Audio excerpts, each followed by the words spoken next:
This has been a week of Black joy on Cityline. We flooded your screens with stories of Black people reveling in happiness from coast to coast. We've seen joy be used as a form of resistance, a path to healing, and the secret ingredient of resilience. Our final guest of the series represents all of the above. Allison Hill is the founder of Restore, a program developed to give Black women tools to restore hope, health, joy, and community through yoga, meditation, and wellness, things that I love. Thank you for joining us, Allison. How are you? I'm so excited to see you. Like, I'm feeling with joy looking at you. So thanks for having me. Honestly, doing this series, it's felt a little bit selfish because I'm feeling the joy through seeing all of you. Now, throughout this series, we have seen Black joy interpreted in so many different ways. So I want to know from you, what does it mean to you? Okay. Well, to me, Black joy looks like liberation. It looks like us celebrating our voices, our ideas, our culture. Black joy looks to me like little old me living out my ancestors' wildest dreams. It can be as big as Kamala Harris being sworn in as the first Black woman vice president. And it could be as small as like a fresh pot of cornmeal porridge on Sunday morning with no lumps. You know what I mean? Yes, yes, I'm right with you there because it's the small things too, right? Okay, well, you founded Restore, which is a wellness series dedicated to Black women. So tell us what that looks like. Okay, thank you for asking because I love talking about Restore. Good. Okay, so what is Restore? Restore is wellness developed by Black women for Black women. We consider the unique intersection of race, gender, and culture in the pursuit of our wellness. Our program consists of therapists, counselors, trauma-informed yoga instructors. We host breathing, movement, meditation classes. We have solo and group counseling. We educate organizations on how to create safe Black spaces. And we host activations that highlight Black wellness practitioners and introduce the healers to our community. One of the activations we actually did last summer was called Restore Black Joy, and we activated the space and found joy together in a time that felt very tumultuous. I want to talk about this. You started it January 2020. What went through your mind when the pandemic came around and you had to pivot? To be honest, I panicked.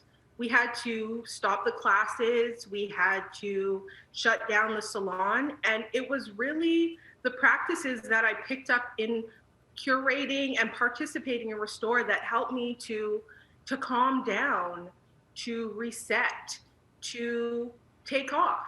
So I realized that if this was something that I needed, it was very likely that my community was looking for it too. So I reached out to the team, we came up with a strategy, and we decided to put our classes online. And it was very shortly after, maybe just a few weeks later, where we witnessed the death of Ahmaud Arbery, the young Black man who was just out for a jog. And then the death of Breonna Taylor, a young Black woman who was in her bed. And then the murder of George Floyd. And to be honest, it's not as if that type of pain is new to us, but it was as if our pain was put on display for public consumption. And that was very challenging for our community. And we needed a place where we could gather, where we could talk about what we were feeling, unpack that.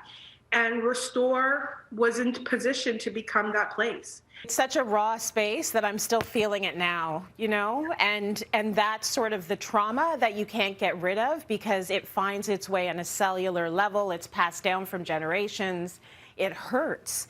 So part of what you're doing is helping to heal.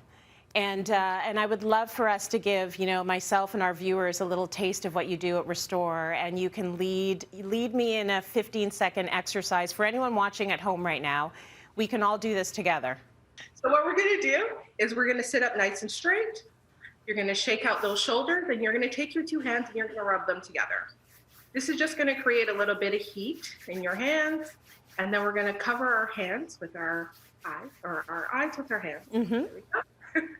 And then we're going to take a deep breath. We're going to inhale for 1, 2, 3, 4, and exhale for 1, 2, 3, 4.